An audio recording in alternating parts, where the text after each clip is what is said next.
He worked, this is an amazing guy, and he worked like a dog. When he got home, he was just like on the couch after dinner. Like a dog. Very much. And then my mom was sitting in the chair, and I says, look, I have something very important to tell you. And my father's like, yep, well, I know what this is. And I just had tears well up in my eyes, and I'm like, you do? And he goes, yeah, you got a girl pregnant, didn't you?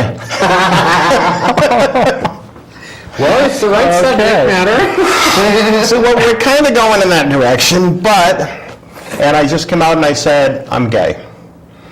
And at that point, I said, look, I have some information here. I think you'll find it helpful. And I was shaking, I was in tears, and I put it down because, again, I'm feeling like I'm going to be disowned.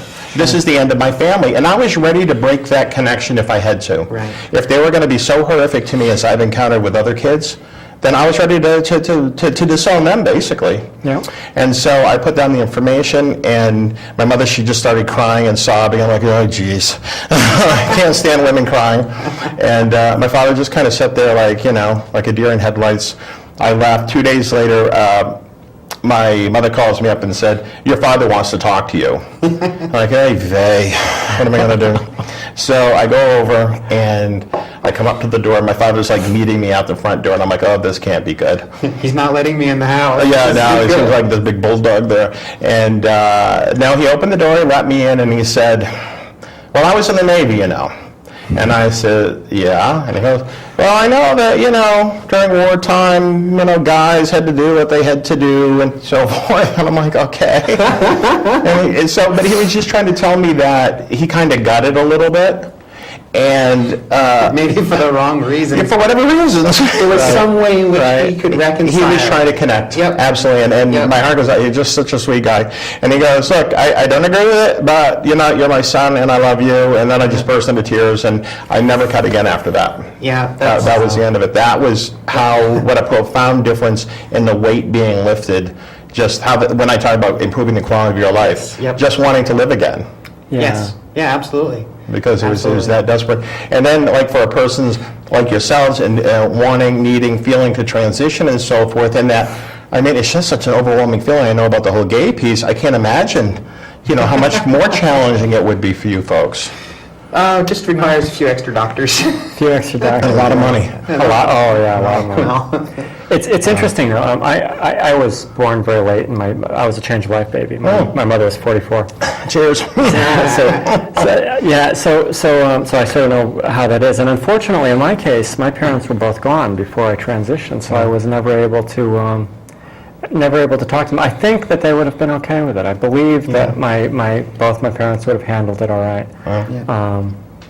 But it's unfortunate. I wish I had transitioned earlier, and that I had been able to do that. But I didn't have to cross that bridge. I do have family, and I did have to tell my brother and sister and my broader family. But and my daughter and my grandson and. It all went very, very well. And it wasn't really easy. My daughter and my grandson were easy.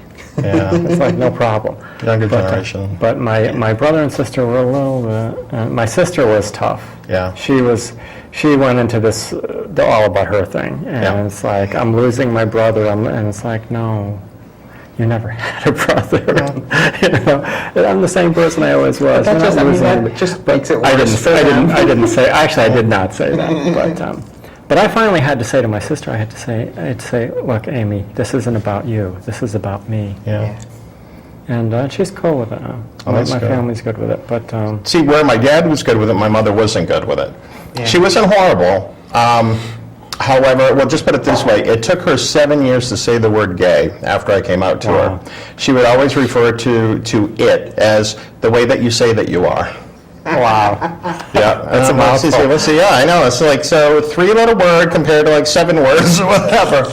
And I have to give her a lot of credit. She's come around, and and I think that's one of the most important messages is to get out to especially young GLBT kids, because we've gone through this long process, and it's a process. Oh, yeah. And it's an adventure. good or bad. However, what they don't understand most of the times is like they're going to come out and everybody's going to accept them and everything's going to be great. It's like, no, we went through a horrible grieving process. I went through so much self-abuse, and as I described, you know, your parents, they're going to go through the same thing. Yeah. Yeah, your friends and family go through, in our case, your friends and family go through a transition along with you. Yeah. Absolutely. For trans folks, it's not uncommon to have your friends and family. I actually had somebody at work, I found out, had to mourn the loss of Yep. before they could accept me.